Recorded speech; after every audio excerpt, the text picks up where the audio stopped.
68 साल का retired brigadier general जो अपने पोते के साथ घर के बाहर टहल रहा था, तभी कुछ हमलावर आते हैं और उन पर हमला कर देते हैं। लेकिन अगर सोचिए कि इस हमले का आरोप एक 6 साल की बच्ची पर लगे, जो अभी खिलौने वाली बंदूक भी सही से नहीं पकड़ सकती है।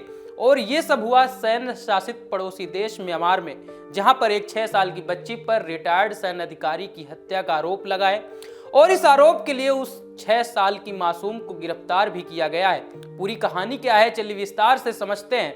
नमस्ते, मेरा नाम प्रिंस और आप देख रहे हैं इन खबर। 22 मई 2025 ये वो तारीख है जब भारत के पड़ोसी मुल्क में कुछ ऐसा हुआ जो पूरे विश्व में चर्चा का विषय बन रहा है।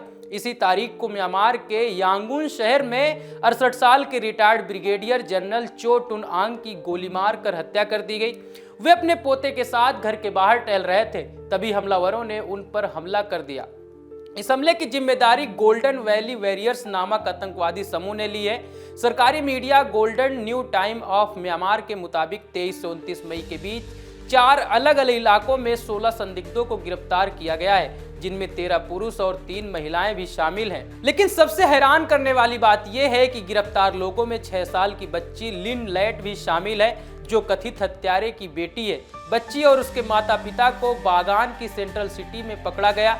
इसके अलावा एक प्राइवेट अस्पताल के मालिक को भी गिरफ्तार किया गया है, क्योंकि उसने हमलावर का इलाज किया था, जिसे हमले के दौरान गोली लगी थी। लेकिन सवाल यह उठता है कि क्या वाकई एक 6 साल की बच्ची इस हत्या में शामिल हो सकती है, या ये सिर्फ सैन्य शासन की शक्ति का नतीजा है। गोल्डन वैली वॉरियर्स ने फेसबुक पर बयान जारी कर कहा कि चो टुन आंग म्यांमार के राष्ट्रीय रक्षा कॉलेज में आंतरिक सुरक्षा और आतंकवाद को खत्म करने के बारे में पढ़ाते हैं। समूह का दावा है कि गृह युद्ध के दौरान हुए अत्याचारों में शामिल थे। 2021 में सेना द्वारा आंग सान सू की लोकतांत्रिक सरकार को हटाने के बाद म्यांमार में गृह युद्ध जैसे हालात हैं। इस दौरान सेना के अधिकारियों, उनके सहयोगियों और मुखबिरों पर हमले बढ़ गए हैं। वहीं दूसरी तरफ सैन्य शासन पर मानवाधिकार उल्लंघन के गंभीर आरोप लगे हैं, जिसमें गांवों पर बमबारी और हजारों लोगों की हत्या भी शामिल है। ये मामला कई सवाल खड़े करता है। क्या एक बच्ची को हत्या का आरोपी बनाना उचित है? क्या म्यांमार का सैन्य शासन अपनी साख बचाने के लिए शक्ति दिखा रहा है? और सबसे बड़ा सवाल, क्या म्यांमार में गृह युद्ध का अंत कभी होगा? दोस्तों, इस घटना पर आपकी क्या राय है, हमें कमेंट बॉक्स पर जरूर बताएं।